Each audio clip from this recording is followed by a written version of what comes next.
เมียงสับอันเขาคาดว่าลีห่างนาห่างเวนาโนในเนี่ยตีนากาศรับสึงเมืองออสเตรเลียได้เนี่ยมีกาคันสูงดังนำดังหลายมีกาคันสูงถึง4,300,000 วัตต์เงินไทยลูกกว่าในกันเนาะได้ลองตั้งเขาได้มีเสหือเปลี่ยนเสหือในเขาขามาฮับถอมยินเราลาดกว่าจ้อมกันกันเนาะในวันนี้ก็ถึงมาวันที่6เดือนปี2026เอวกันเนาะได้หันข้องข่าวปลายทีวีในลงไว้ค่ะนะอยู่ก็ไปลองข่าวเงาคนได้กันเนาะลองตั้งวันได้ก็มีอยู่ว่ามือพองยามหลายวันมาได้เนี่ยอยู่ที่โซนาตีภูมิบุญพรเมืองออสเตรเลียเขาไล่เขายอบ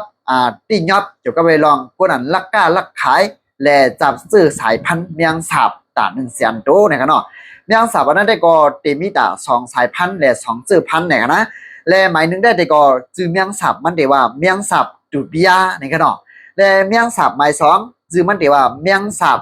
คิดสิ่งมาดากาสก้าเนี่ยครับเนาะเมียงสับสายเสื้อผ้าแน่เนี่ยมีกาขันสูงดังนำดังหลายเพราะว่านับเป็นเงินออสเตรเลียถึงในเดมีดา200,000 ดอลลาร์เมืองออสเตรเลียเนี่ยครับเนาะสังว่ามันนับเป็นเงินไทยก็เดมี4,300,000 วัตต์เงินไทยเนี่ยครับเนาะอันนี้ก็เลยว่ามีกาขันสูงดังนำดังหลายนั่นกันเนาะและอยู่ที่สนาตีภูมิพรเขาลาดว่าเมียงสับเจ้าแน่เนี่ยมันตัวใหญ่เนี่ยครับเนาะเมียงสับอันจือว่า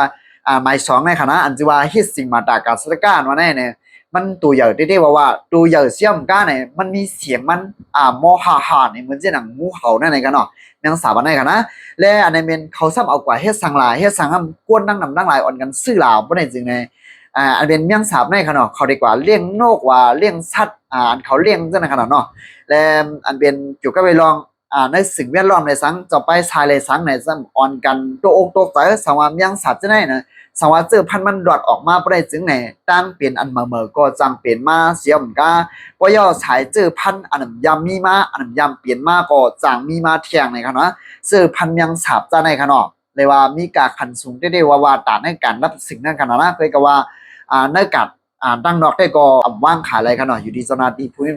มิผลพรเขาติ่งยอมกำเดียวกันนะเพราะคำว่าด้วยเนี่ยแต่เดี๋ยวในก้นเขาคันในมันเฮ็ดเจเฮ็ดจอดได้ว่าครับเนาะต้อมสั่งมือหลายเรือนป่วนมาในยุ่มยามาพี่น้องได้ก็ได้เสียวเขาตีหันกันเพิ่มมันอยู่นั่นกันเนาะอันกล้าขายหมดในหมวดได้เนี่ย1ตัวได้เนี่ยเขากล้าขายเป็น7-8 พัน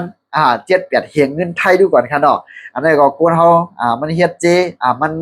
จำเจกลุ่มเมียวๆค่ะนะและนั่นตายก็หันเจนั่นตายก็ยินเจแล้วนะครับเนาะอันเป็นที่อองตีเมืองออสเตรเลียแน่เนี่ยเป็นที่เมืองป่าเถื่อนเป็นในปอตอนนิวเซาเวลเมืองออสเตรเลียเนี่ยครับเนาะก็ว่าอยู่ดีสนาตีภูมิพันธ์เขาเงียบไว้ผวนเกี่ยวข้องดังเสียงดังมดจำก้าเนี่ยก็อาเตปันต่ำดังพิษจำหนังปักเปิดมามีจึงเมืองมีแลเมียงสาบ100,000ตัวนั่นก่อนเนี่ยอยู่ที่สนาตีภูมิพันธ์เขาจัดการเปียดมือหนังตัดไพ่เฮ่โหรวมเย้าเนี่ยครับนะเอาค่ะเกี่ยวก็ไปลองข่าวเงาได้ครับเนาะพี่น้องๆได้ก็ได้เสียเขามีดังหันถึงเสียงในก็ปันไว้ดังหันถึงสู่เสาไว้ดังไตวิดีโอของในรายการเนาะเปิดส่งดังมดดังเสียงค่ะ